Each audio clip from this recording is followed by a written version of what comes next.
శ్రీమాత్రే నమః. సౌందర్యలహరి. ఆదిశంకరాచార్యులు జగన్మాతను స్తుతించిన అపూర్వ గ్రంథమే సౌందర్యలహరి.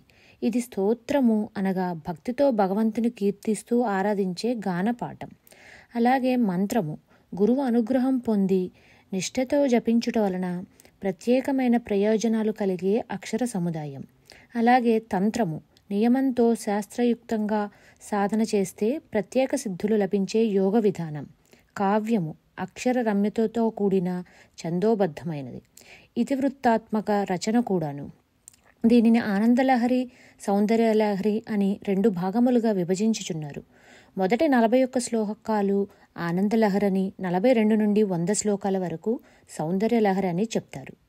ఇవి కాక 3 శ్లోకాలు ప్రక్షిప్తములు కలవు. మొదటి శ్లోకాలు కేవలం దేవీ తత్వరహస్యమును స్పష్టపరచుచున్నది. ఈ సౌందర్యలహరి శ్లోకాలను ప్రతిరోజు 4 శ్లోకాలను అలాగే వాటి తాత్పర్యమును కూడా ఈ వీడియోలో పెడతాను. ఈ ప్రతిరోజు 4 శ్లోకాలు వాటి అర్థము ఇందులో పెడతాను. శ్రీమాత్రే నమః.